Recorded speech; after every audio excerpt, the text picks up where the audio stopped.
Hey there, my name is Jason Bradley. You may recognize my voice from such places as the Community Solutions Podcast, which, by the way, you're listening to now. Before we begin, can I bend your ear for just a moment? We want to bring you the very best in quality and information each week. You can help us achieve that level of greatness. If you sell something, want to announce something, or try to convince others to vote for you, consider advertising on the Community Solutions Podcast. You can email us at commsolutionsmn@gmail.com, and we'd love to help you tell everyone about what you do. Once again, that's commsolutionsmn@gmail.com. commsolutionsmn@gmail.com. Let us be your solution to increased sales. We thank you ahead of time for your consideration. Okay, enough yammering. On with the show.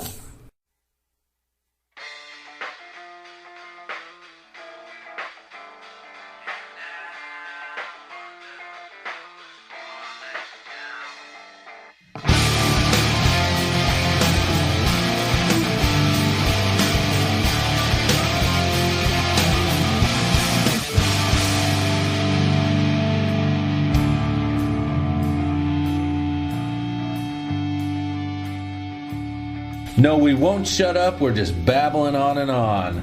Babbling on, babbling on and on. This is the Community Solutions Podcast. Jason Bradley here with you.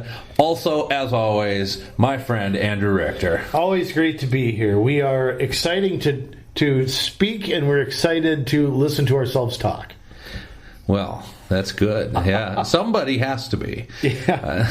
But judging by the emails we get and judging by the feedback that we get on Facebook, on Twitter, we aren't the only ones that are excited to hear us talk. And I tell you, there are some exciting things happening.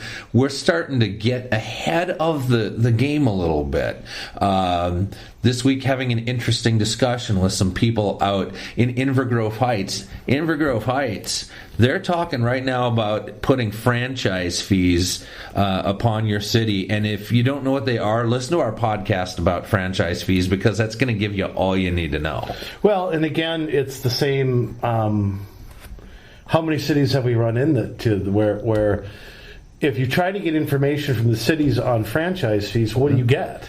Exactly, but that's what they say. Come talk to us about it. But what you get is a sales pitch. Yeah. You don't get, here are the pros, here are the cons. You just get the cons. Yeah, you basically, yeah. I mean, you pretty much tells me that, they've pretty much decided to do this. Right. I think they're trying to mitigate people's getting upset about it. I think that's really what's going on. On a good note, Big Lake shelved collectivization of garbage haul. Oh. They shelved that last week. And guess who helped make a big stink about that? Oh, that might have been us.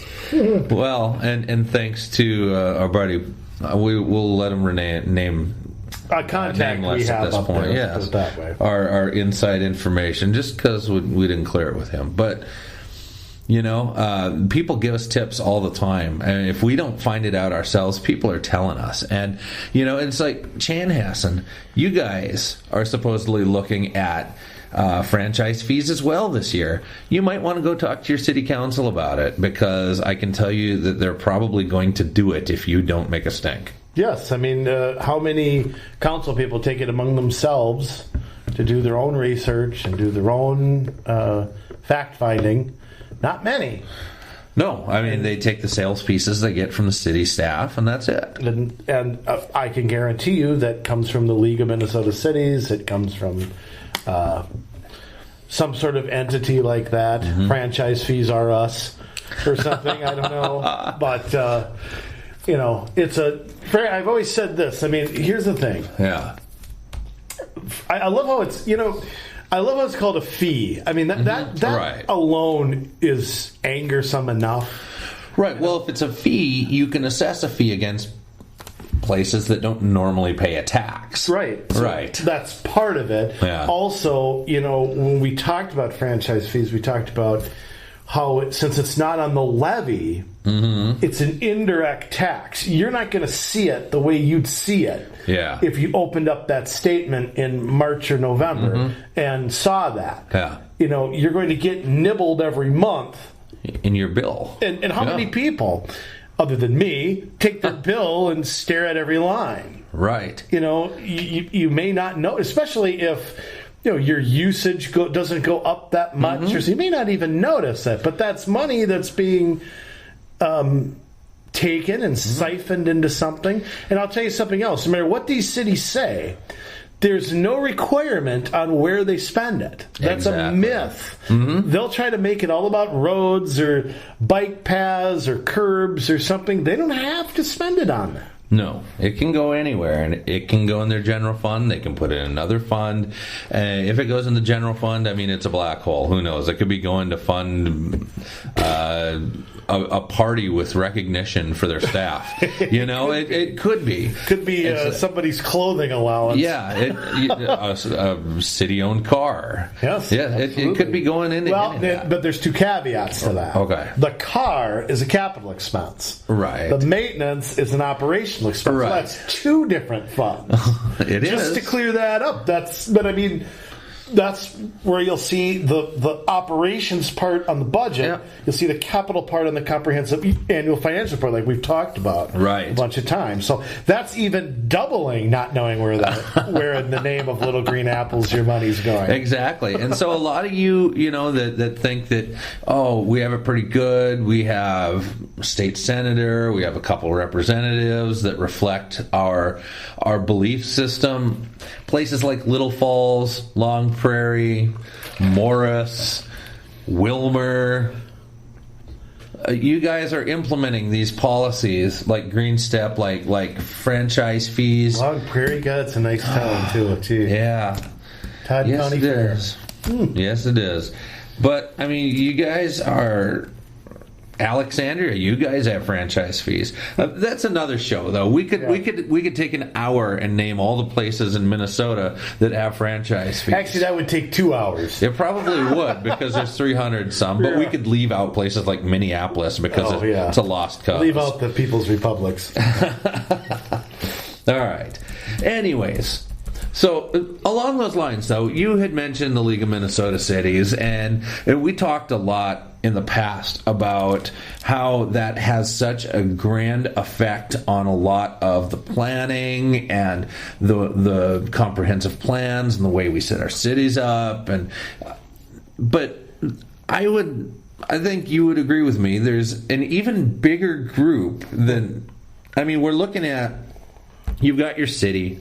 They subscribe to the Minnesota League of Cities, or the Wisconsin League of Cities, or the California League of Cities, or whatever. And they all go to the National League of Cities, and they get their directives, they get their sample ordinances, and all of that. Well, where does a lot of this come from? Who actually originates these policies? Because these places even really don't...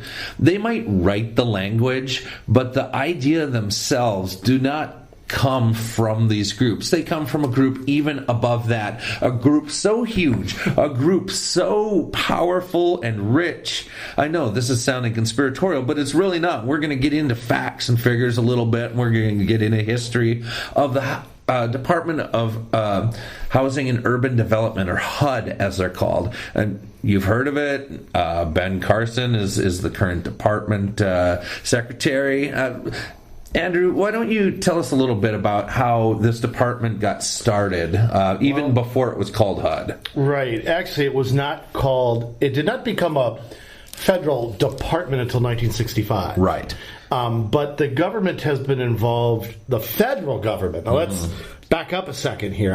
We're talking federal government and how that trickles down to what we're seeing here. And we'll get there eventually. Right, folks. because the states were starting to implement some of the equitable housing stuff, and that's why there was some issues with it passing until, as a department, till the 60s. Basically, the New Deal is where the expansion of the federal government began.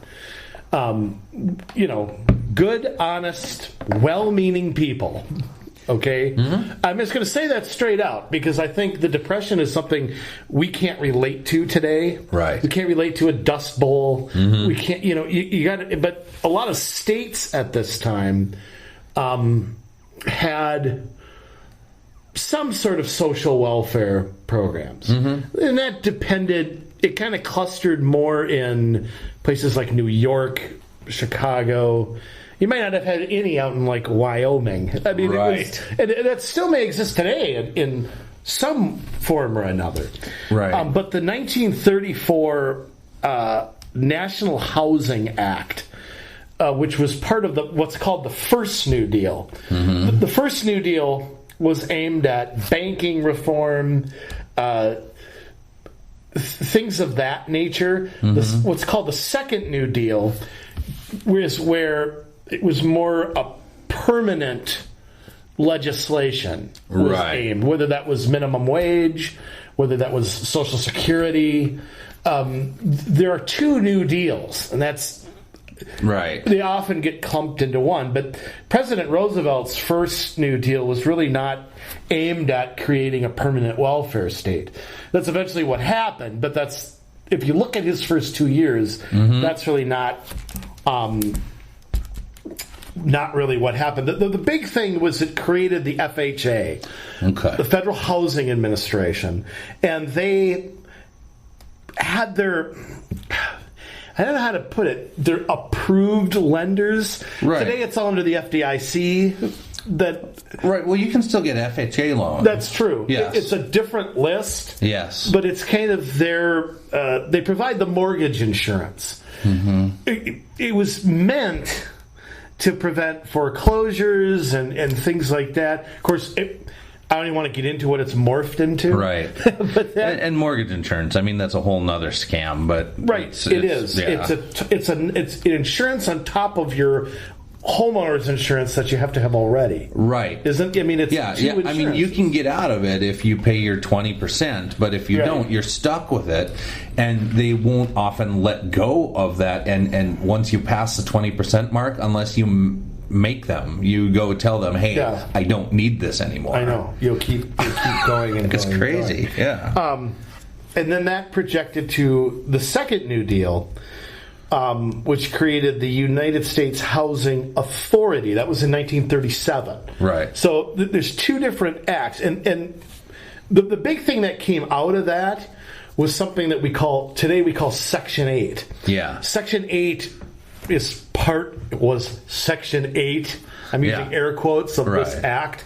But that's what provided the low rent income subsidies that we call Section 8 today. So that has been around for 80 years. Yeah. Which I think most people would be surprised to know. I mean, it was on a very limited basis in 1937, and of course it's grown and expanded and blah, blah, blah. And actually, at this time, everything was under the Department of the Interior.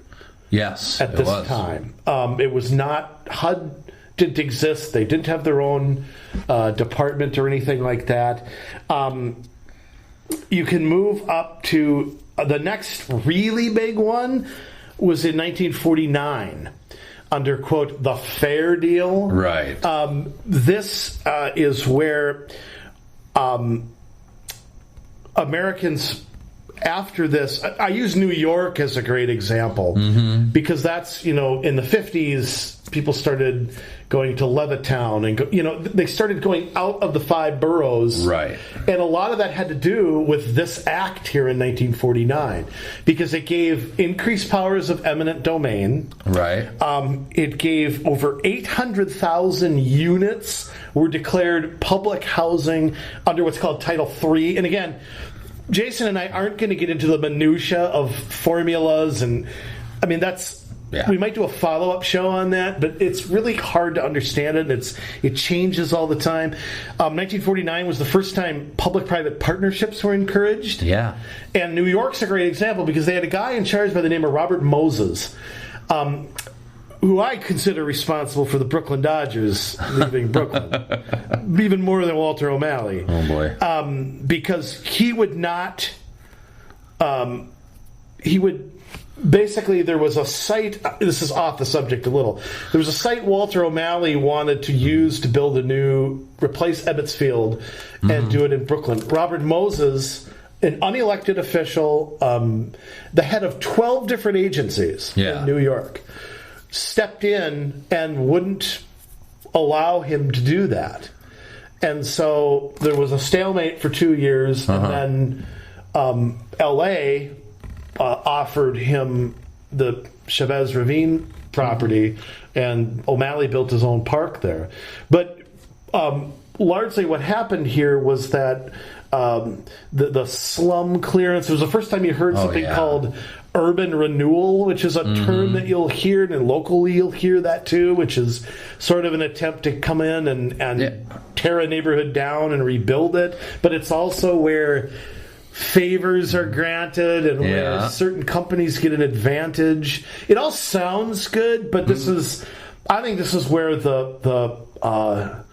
don't know if corruption is the right word, but where government got so intertwined because many states had their own department of this, and counties were involved as well. And it's still that way today because counties get money from HUD and some cities do directly. And I think this Housing Act of 1949 has been something that I think instead of eradicating this, I think we've made it twice as bad. Well, I think it kind of set the foundation for how we handle community development and redevelopment today. I think that a lot of, your infilling, all of these terms where, revitalization, renewal, it all comes out of this Housing Act. Yes, and a subsequent one in 1954. Yes. Because that's where comprehensive planning assistance came in. Yes. So now you got federal assistance, and we all know what that means. Yeah. Here's the free money if you do this. Right. So those two acts also, and that also expanded the public housing reach. Almost 1 million units now. Right. We're under some sort of FHA control, under some sort of subsidy or something like that, Section 8, by 1954. Now think about that for a minute. We had half as many people living in this country, than we do today. And yet already 1 million housing units holding who knows how many people were under some sort of control by the federal government. Yeah. Or something of some sort. So, I mean, you could see even before 1965 how neck deep we were in this already. Right.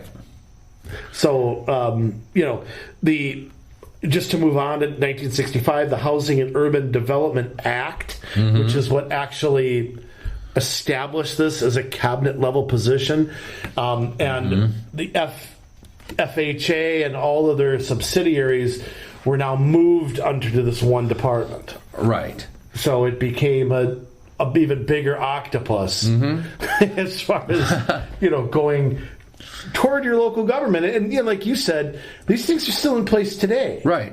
And Lyndon Johnson did this. Because it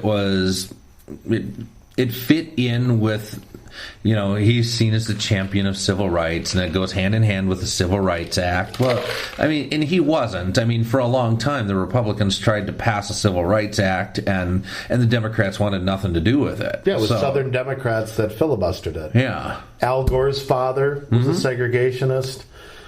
J. William Fulbright, who Bill Clinton was an aide for, was a segregationist. Robert Byrd at the time was a segregationist. No, look, that's the environment they grew up in. I get it.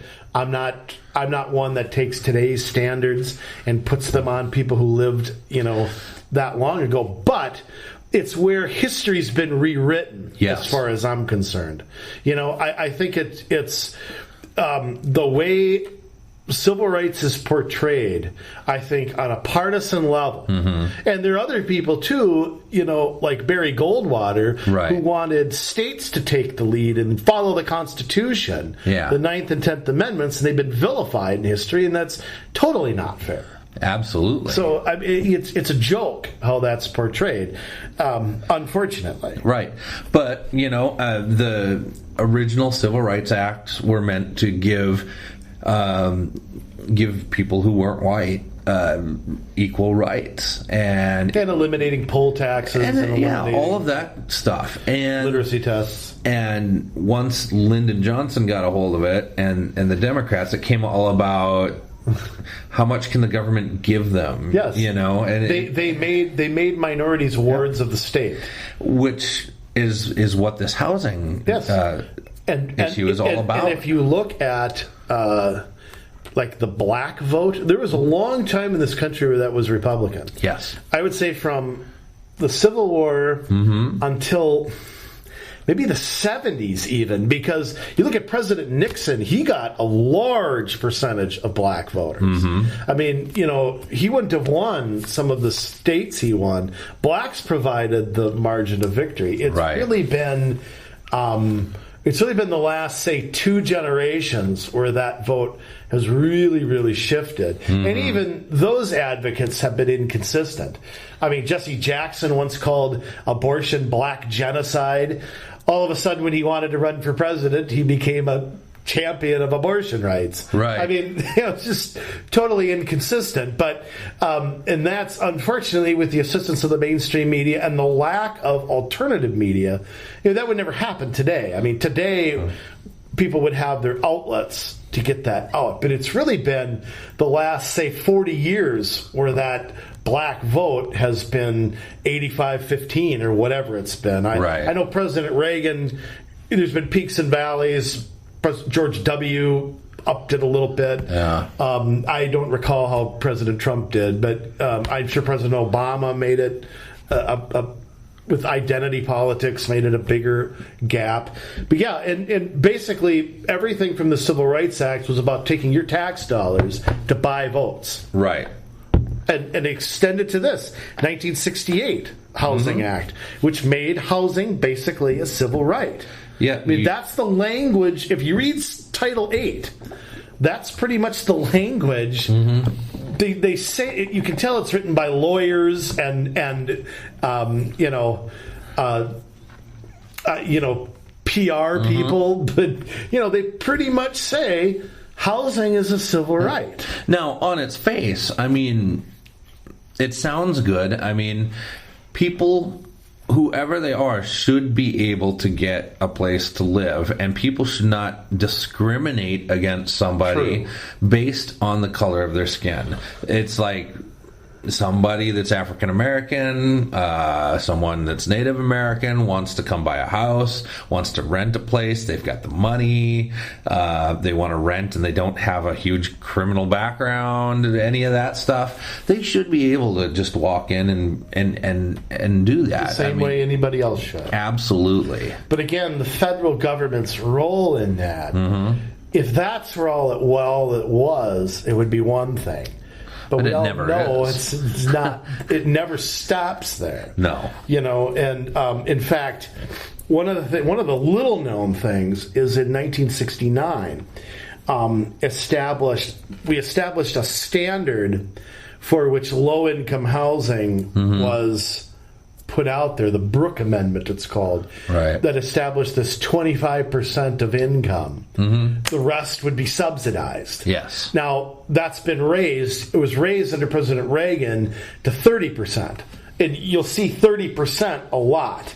It's one of the ways affordable housing today is defined by the Met Council, is this 30% principle. Right. So it all comes from this 1969 federal, and it was amended in 1981, and President Reagan signed it into law that upped that to 30. Yeah. So that meant less people qualified. It was a way to reduce the program a little bit.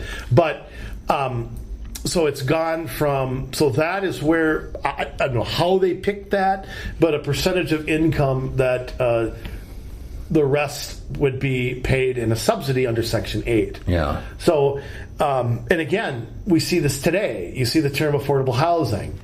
What does that mean? Right. They're taking that principle and they're pushing it onto a city. Oh, you need more of this. here's some free money right to make it happen.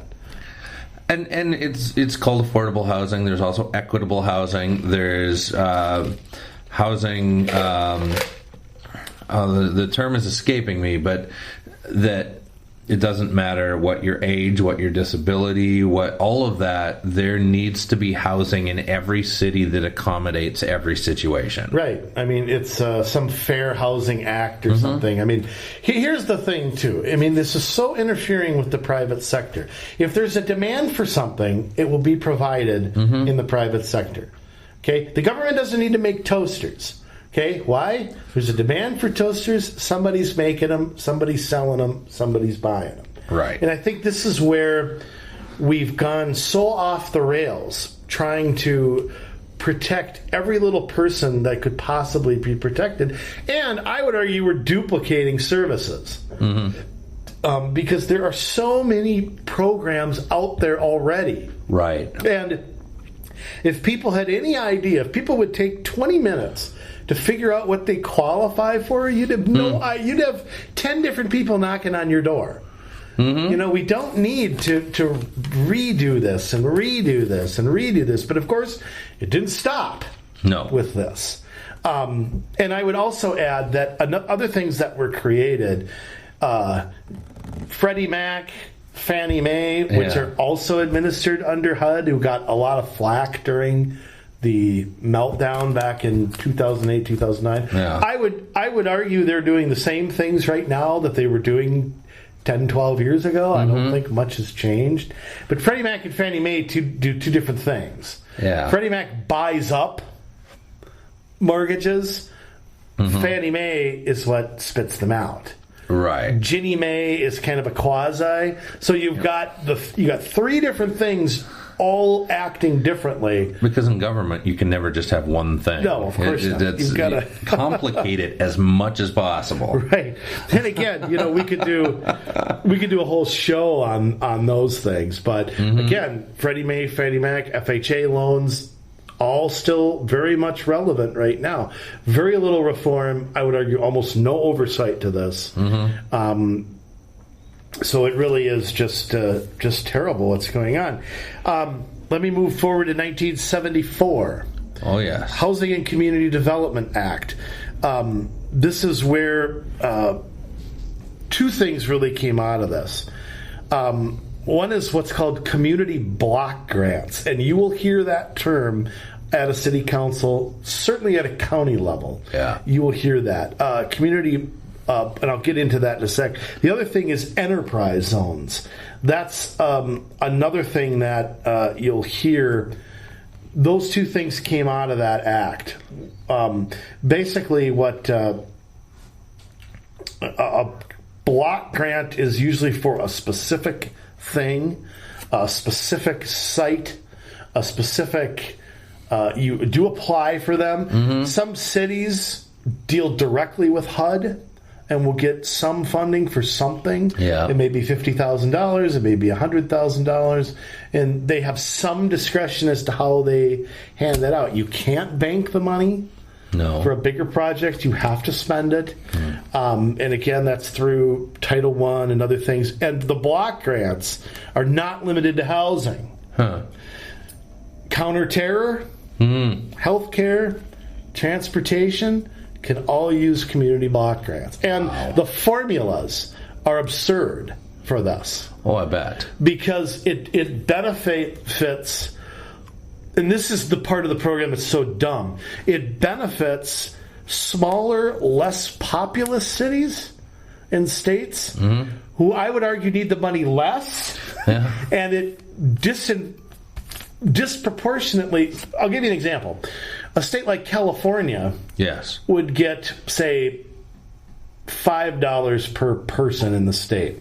Break it down. A state like Montana would get like $50. Okay. That's kind of how it would break down. Yeah. Even though Montana, you know, how many things they need is probably pretty limited. It is. Yeah, you have totally different states. So it's goofy. I don't know how they do it. It's a calculus problem. Good luck trying to figure that out. Enterprise zones are something a little bit different. What they are is they allow a zone to be created, and this is a little bit. I have a little problem with. I don't have a lot of problems with it, but it's more of an incentive base to get the private sector going. Right. Like there may be a reduction in taxes in one enterprise zone. They may lower the sales tax a little bit. They may do something like that if an enterprise zone is designated with federal funding. Right. Now, the issue I have with that, and I'm sure it's the same thing you're thinking, is if we have a problem, why don't we just lower taxes for everybody? Well, that would be great. But again, it's favoritism, picking and choosing.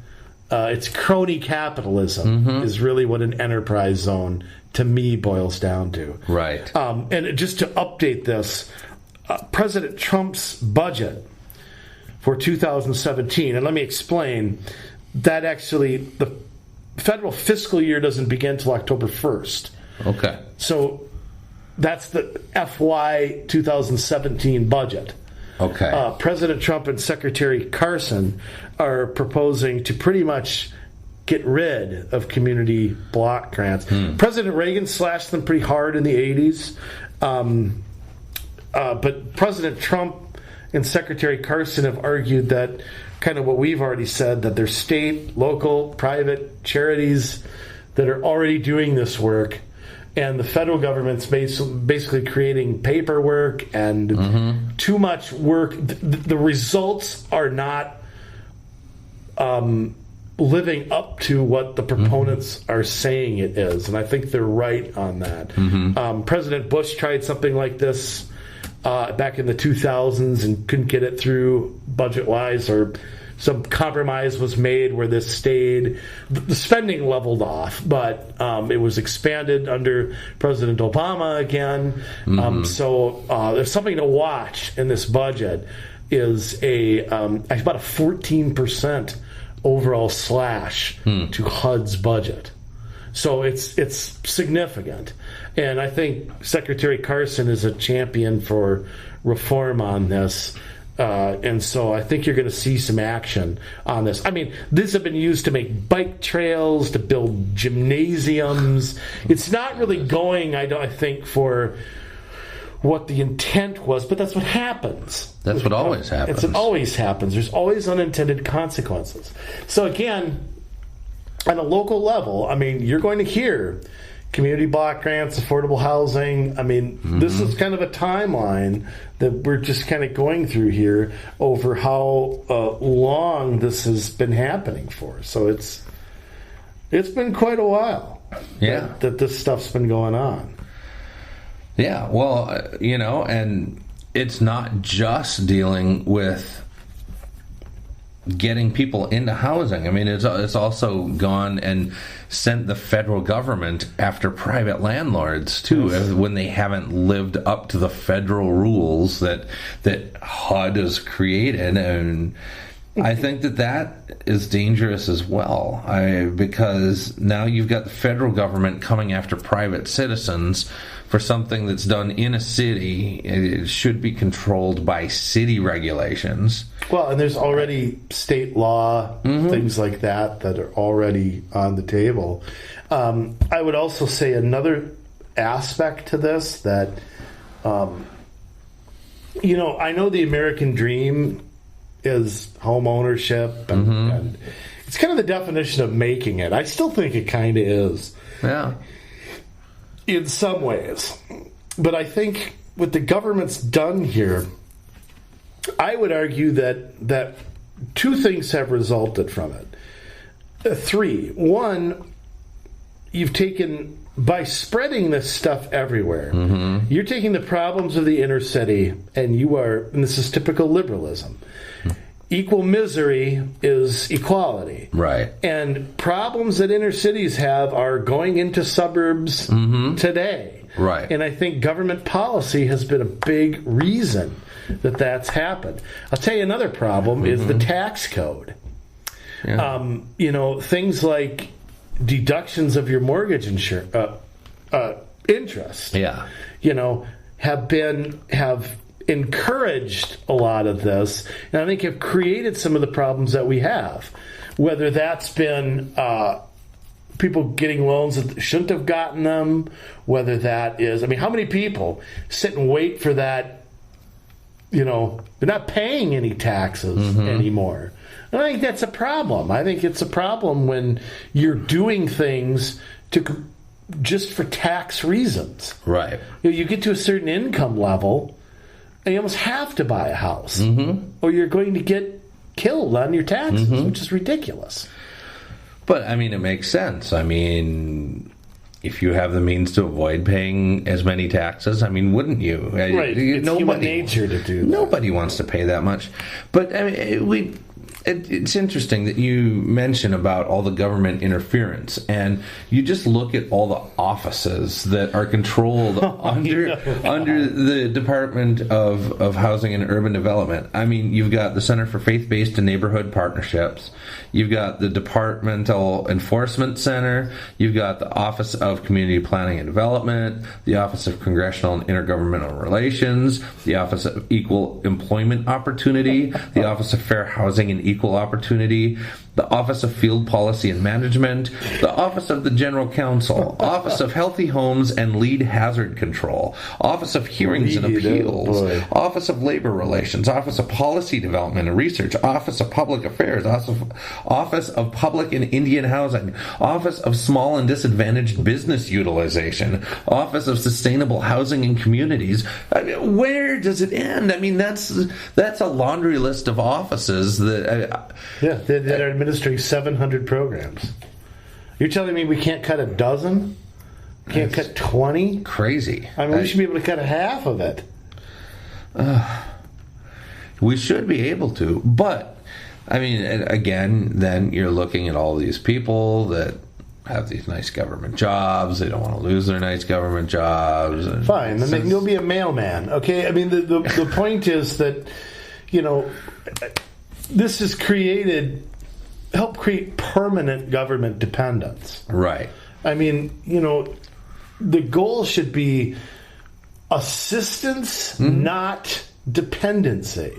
Right. And so I think instead of handing out loans that are paying part of somebody's rent forever, okay, you've got to give the way welfare reform worked.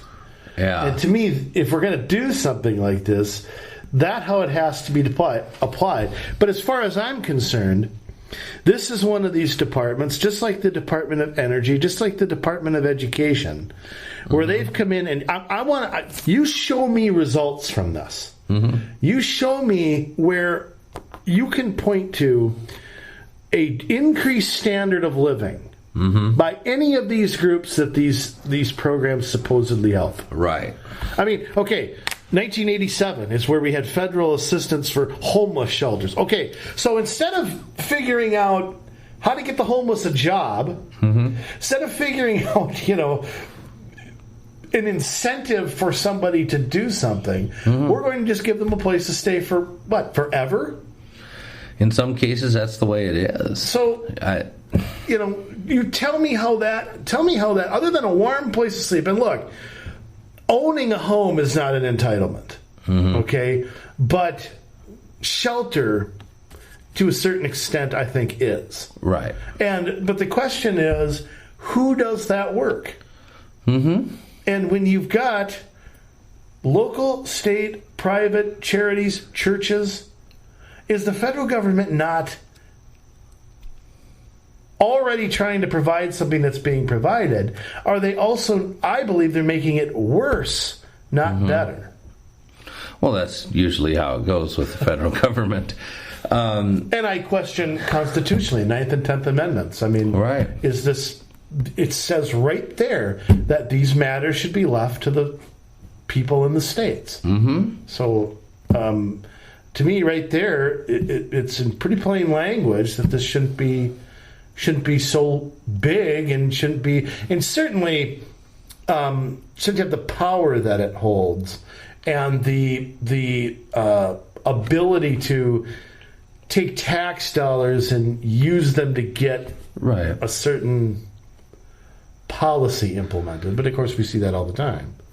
Right. Well, I think it's interesting that originally, they wanted to get rid of slums. They wanted to revitalize communities, do community development, redevelopment, but then they implement Section 8, which really has had, I don't want to say in all occurrences the reverse, because there are plenty of good people that have had to use Section 8. They try to use it as a hand up instead of a hand out, right. Or they're just kind of stuck in a situation, don't know how to get out of it. But Section 8 kind of has a bad rap as well, and but it's been earned. Yeah, it has. Earned. But then government does what it's always done. It's like, Section 8, people don't like the thought of putting Section 8 housing around them in their city, so we'll just call it the Housing Choice Voucher Program, and all of a sudden it's fixed. Right. It's the same program under a different name. Right. It's Section 8's gotten a bad rap, and I think deservedly so. Doesn't mean it's not helped anybody. Mm-hmm. Doesn't mean, like you said, somebody's used it for a hand up. We all know that's true. Yeah. But ultimately, these public housing units, in and of themselves, become problematic for a community. I don't know that this is going to come out right, but it's a conversation that has to be had. Whether Section 8 has really produced results that advocates say it's going to do. To me, if it's successful, right, we should have less of it, not more of it. Right. If it's successful, the people who are in Section 8 2 years later aren't. So right, they've moved on. Right, or they're incentivized to move on. Mm-hmm. Like I said, I use welfare reform as an example of how by putting incentives, kind of like your unemployment benefits are going to run out. Right. Well, what do you want to bet? All of a sudden, somebody working at Burger King all of a sudden isn't so terrible. But if you give them money to just right, not, you're paying people to not work. Mm-hmm. Ultimately, you're going to create a permanent class that does that. Yeah. So I would argue Section 8 has largely done that. There's more and more of these things, not less and less. Mm-hmm. So I would say to the advocates of this, and it's the advocates of this that don't want to change anything. Right. It's like, okay, if it's not helping the people you want to help, why are you the one standing in the way of reform? Or the reform that comes is to provide more aid, to provide right, more dollars, to provide more entanglements that don't let people get free. It won't be enough. It'll never be enough. Mm-hmm. We all know that. We can give them a jajillion dollars, and they're going to want that plus 10 more. Right. So, but when you look around here, when you look around, all of these cities in our area are getting community block grants. Right. To different extents. Yeah. All of them have affordable housing mandates on their shoulders, which mm-hmm, are kind of mandates and they kind of aren't. All of them are getting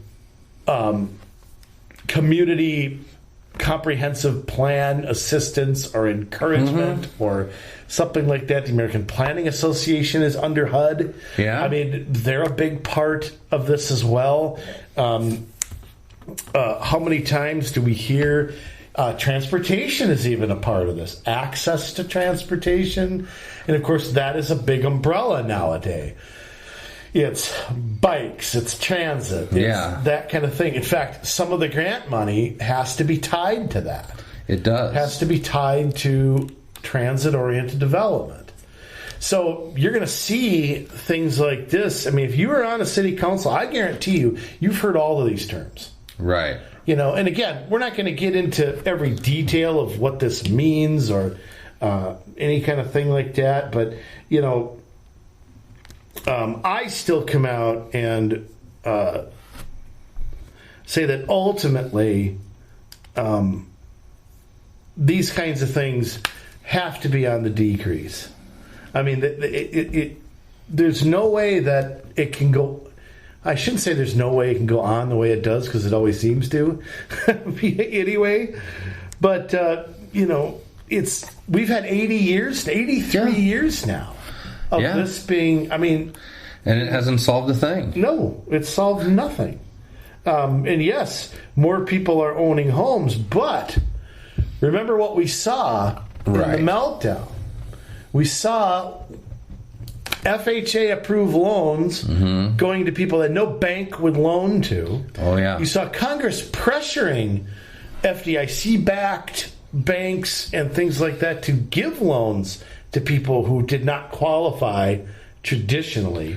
And let me tell you, who lost their home? Those very same people that we were trying to help. Yeah. So how then does anyone call that a success?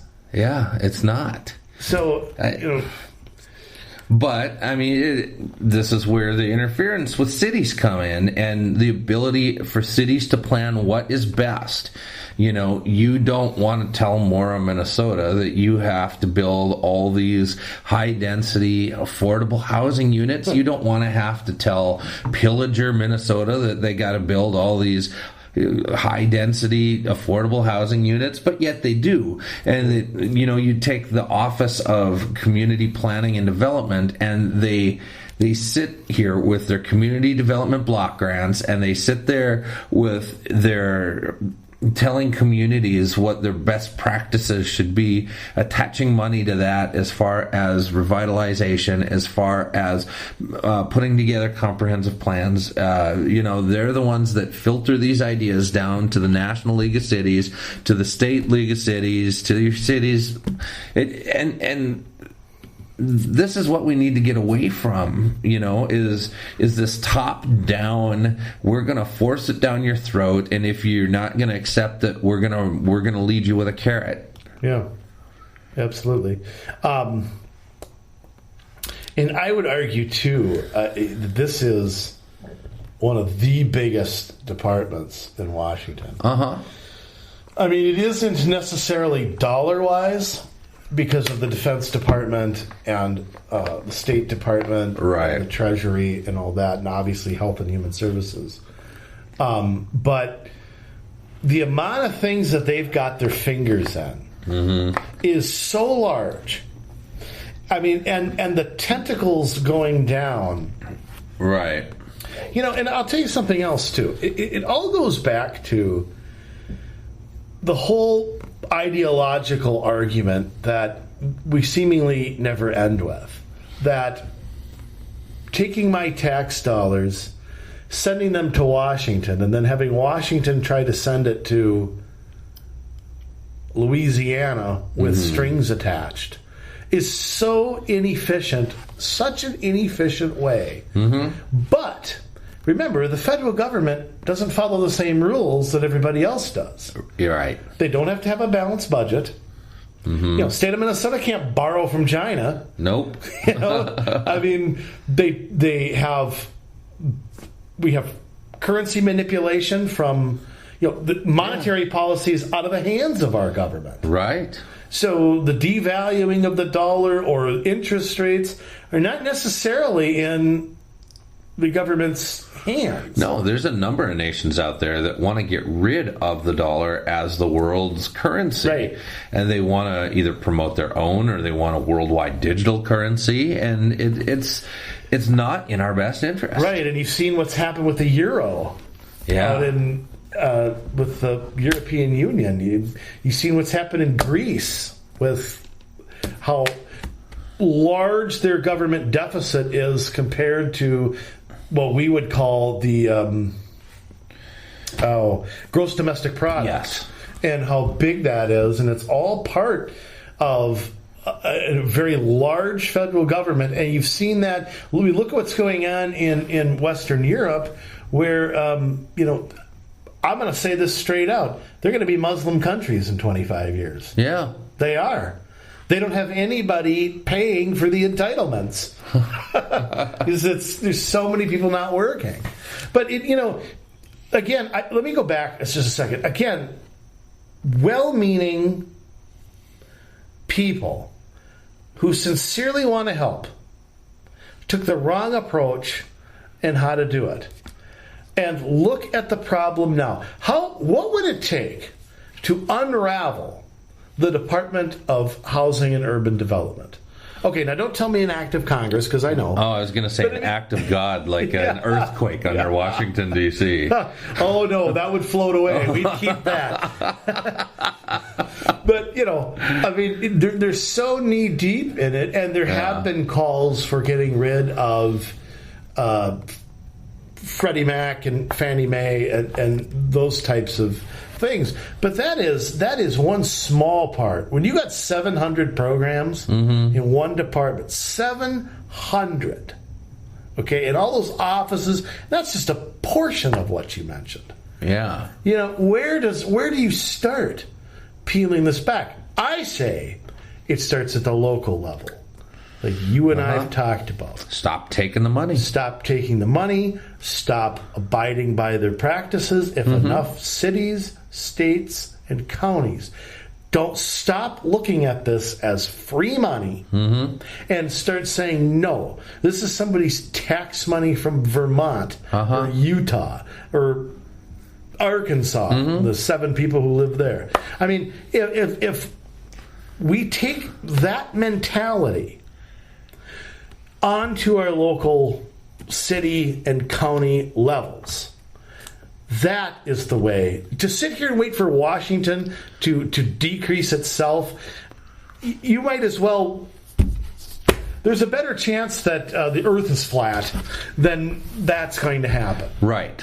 The only way this is going to happen, it's the same thing in education. It's the same thing with regard to public transit and all that. That the way to do this is take back the local control that you have before it's all taken from you. Right. Now, Greater Minnesota, you have a greater ability to do this. Those of you who are on a city council in the metro, or you go talk to your city council, they're going to say, our hands are tied. The Met Council makes us put this stuff in our comprehensive plan. No, the Met Council may make you put that stuff in your comprehensive plan, but that doesn't mean you have to follow your comprehensive plan. Right. Remember, it's a tool, not a Bible. It's a tool, not a Bible. And, eventually the goal should be to restrict the powers of the Met Council, to eliminate it almost completely, if not totally completely. And out in Greater Minnesota, you guys have the same deal with MATO and with your individual regional government organizations. But you know what? Those organizations out there are made up of elected people for the most part, and you should have a better say into what happens in your communities. Instead, you have a lot of the same things that trickle down from the National League of Cities, that trickle down from the American Planning Association, that trickle down from HUD, and you implement them as though you're an urban community. I'm sorry, but Aitkin, Minnesota, you are not an urban community. No. I am sorry, but Worthington, Minnesota, you are not an urban community. Well, again, and in the Twin Cities, the goal is to take the word sub out of suburban. Yeah. They don't want suburbs. Again, the term is to spread equal misery. Right. Then to those people, that's equality. But yes, and here's the thing, too. The more of this stuff that goes on, small towns are dying in this country. And I believe part of the reason is that they are trying to become, some of them are trying to grow, but they're not letting the private sector do that. Right. And some of them are taxing people out of their areas. Some of them are implementing things that don't make sense for where they go. And you're right. If I'm in Aitkin, Minnesota, I want nothing to do with this. Exactly. It's the last thing I want. You put up Section 8 housing in Aitkin, Minnesota. Okay? You know what? You're bringing the problems of a big city to you. That's what's going to happen. And it may not happen next week or next month or in a year or in 2 years. And I don't mean that as a racially motivated statement either, because some people would take it as that. In Aitkin, Minnesota, it might be Jerry the town drunk. It could be. Very well could be. Yeah. Or it could be the riffraff from the town next to you. Yeah. All of a sudden, they migrate there. The Bowery boys have dropped out of high school and burned the neighbor's farm. Larry, Daryl, and Daryl. Yes. That's what'll be coming. That becomes a magnet. Yeah. It's like being a sanctuary city. You've become a magnet for that. So, but yes, if you go to these, again, you go to these places, you'll see the same things over and over and over. I mean, it's hard not to get real worried. It is, and we see these things over and over and over and over, and it doesn't surprise us anymore. But for us, it's Groundhog Day all the time. But we wonder if some of these other cities see it. And you know what? They're starting to. They're starting to see it in a way that they hadn't before. And I'm confident as more of these small towns in greater Minnesota figure it out, they're going to pull away. Well, and I'll tell you another place where I think you're going to see it is it's the outer suburbs. You think of the suburbs the last 20 years that have really grown, be it wherever, Lakeville, right, all the way up Blaine, to Otsego, and over to Oak Grove. Yeah. They get any bigger, they're going to have the same problems that Robbinsdale has. Well, I mean, not Oak Grove. Eventually, no, not Oak Grove, not with Mark, but eventually it's going to happen. I mean, take a place like St. Francis. Yes. Very nice city. Yeah. I like driving through there. I usually do it on my way up north. But that place has grown. Yeah. And the bigger it gets, all of a sudden, you need some affordable housing here now because you're not... I mean, the same thing Oak Grove has fought back. Oh, yeah. But you got the wrong people on that city council, and they're going to do it. They're going to put up that stuff. Absolutely, they will. You need some transit out here now because there's X amount of people below the poverty line, according to some statistic somebody invented somewhere. And St. Francis is going to lose the feel of their city. So I look for the outer... Look, in some cities, close to Minneapolis and St. Paul, it's tough. It's already happening, though, I argue, down in Egan, down in Invergrove Heights, down in South St. Paul, down in that area. And in CD2, we're seeing a lot of that happen where there's a demographic shift occurring, and it's a different group of people moving in with a different set of values. And the people who were there are dying off or moving or retiring or getting agitated. Yeah. We hear complaints from people down in that area as well that they don't recognize their area. Yeah. And it's not... Demographics is 1/100th of it. It's also, what's going on with this roundabout here on 53rd and Central? What's going on with, this building that went up, this new community center that cost $20 million? What's going on with these houses being torn down and something being built instead? What's going on with eminent domain tearing something down and taking people's property?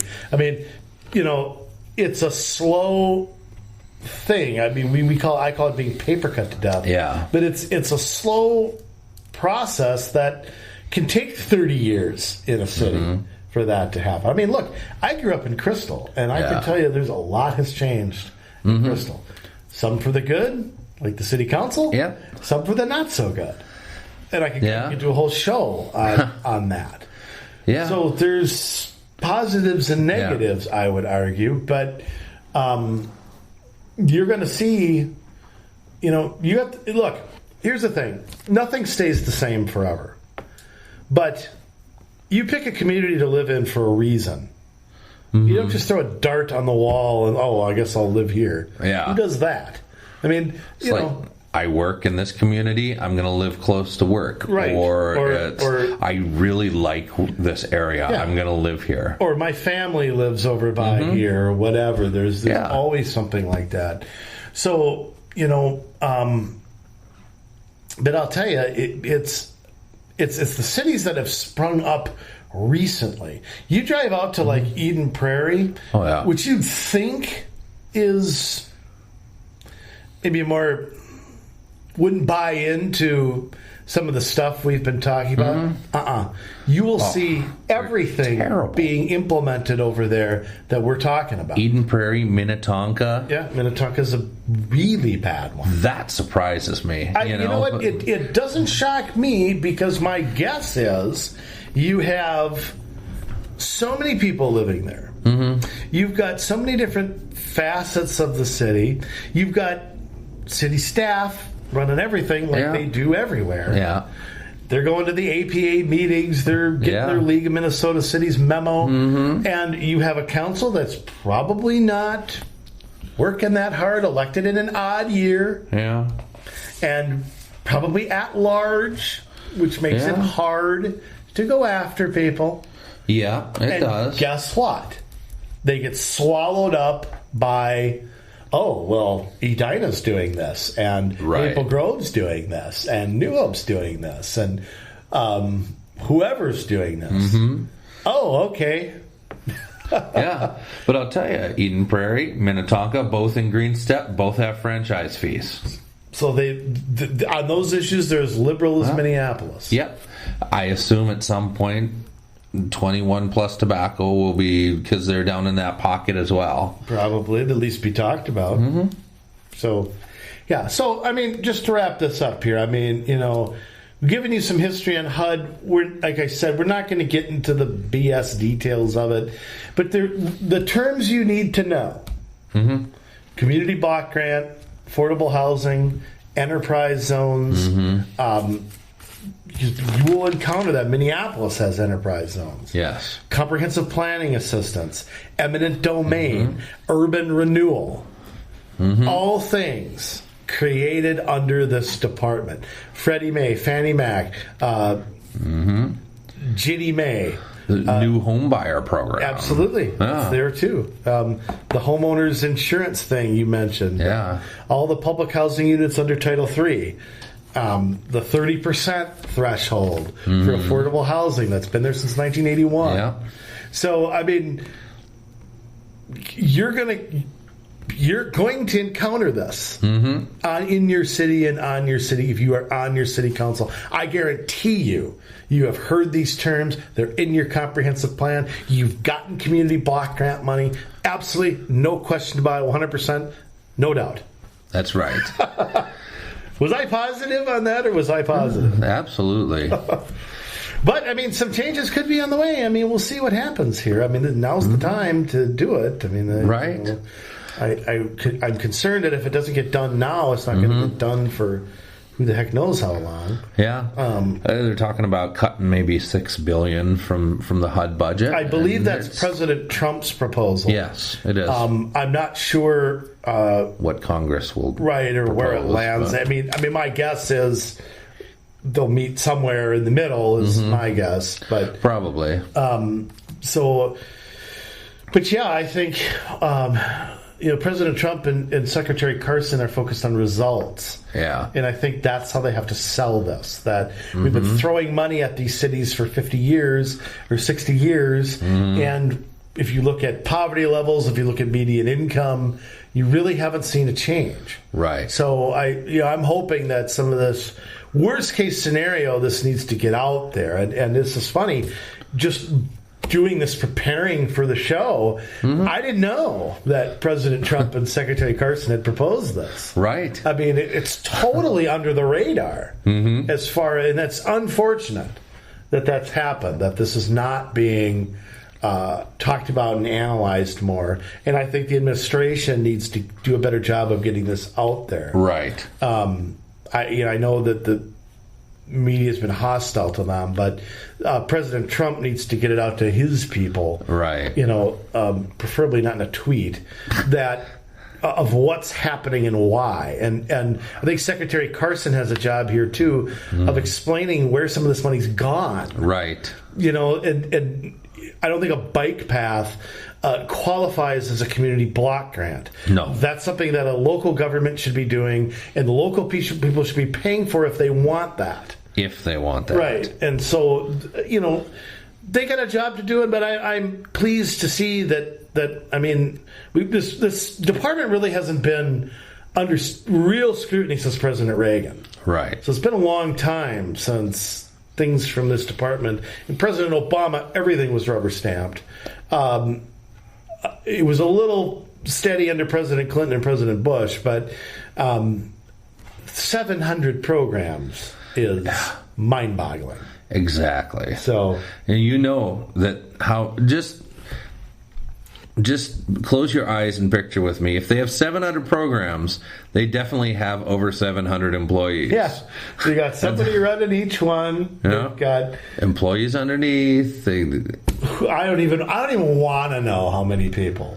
That would be a great question. How many people does HUD employ? And who knows? You looking it up right now? I just might Google that and see if it gives me an answer. Because the $48 billion, just think, that's more money than the state of Minnesota spends in a biennium. Right. That they have on this one department. That's crazy. And it's not like this is defense, or something like that.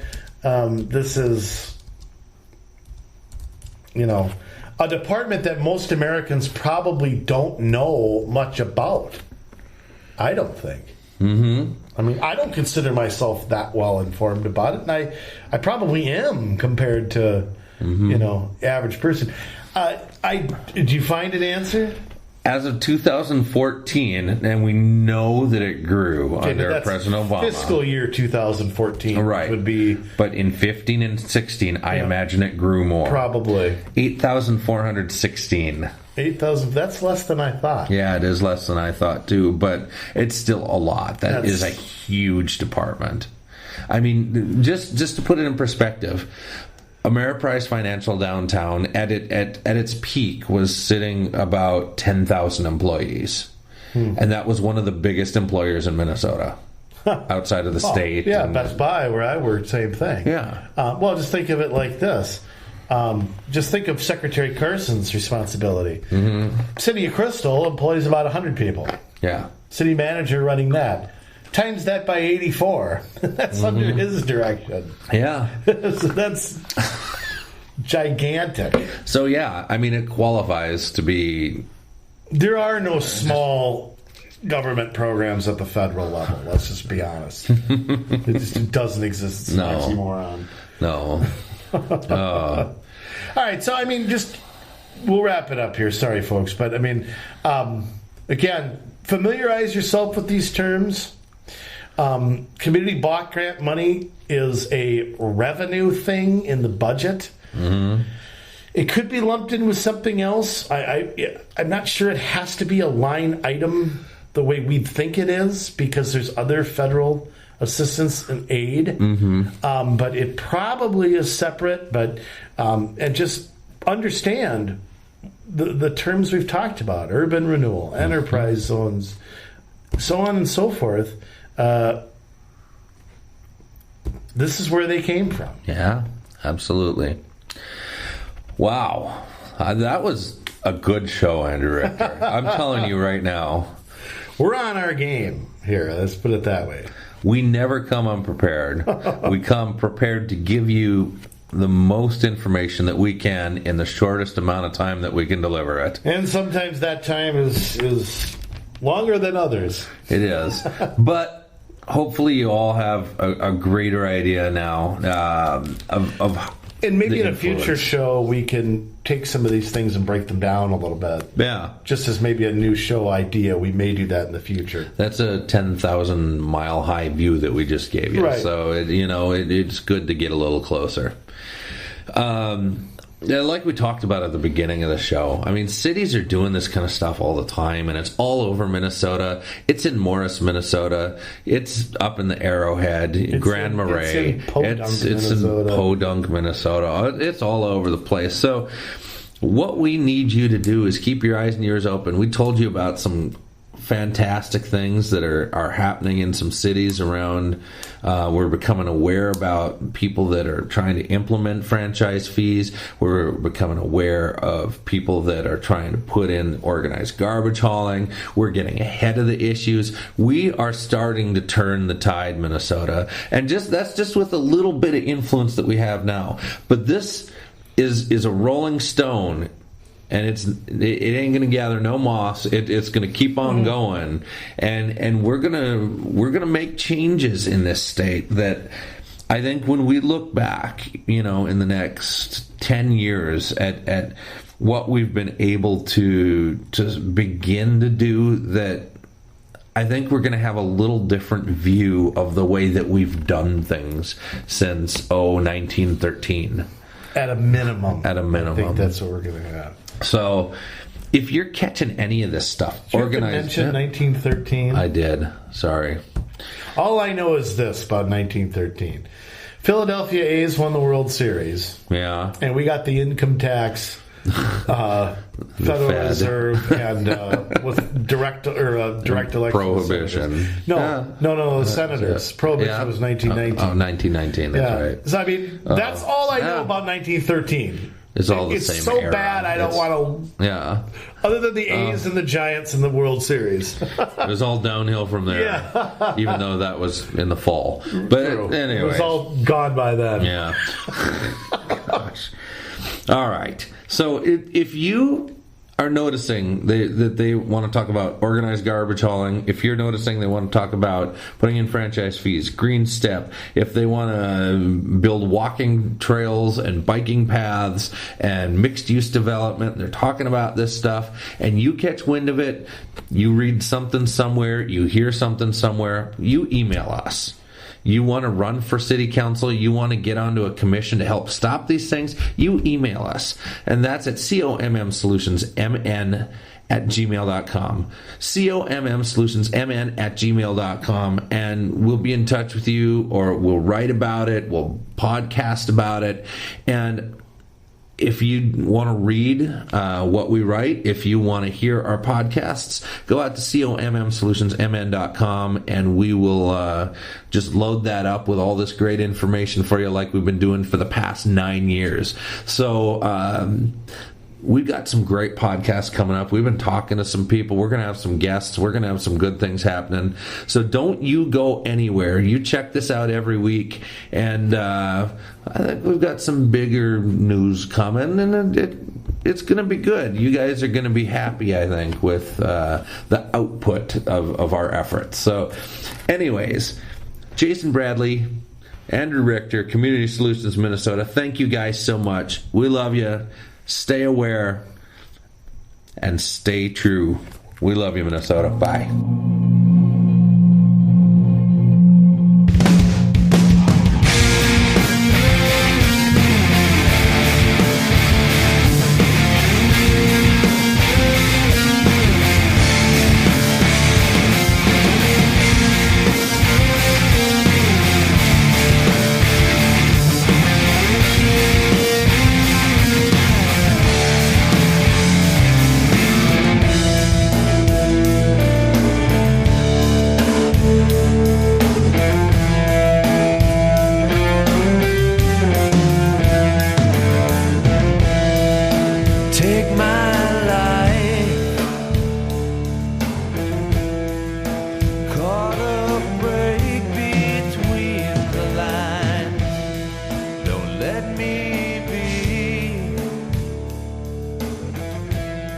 If I get too caught up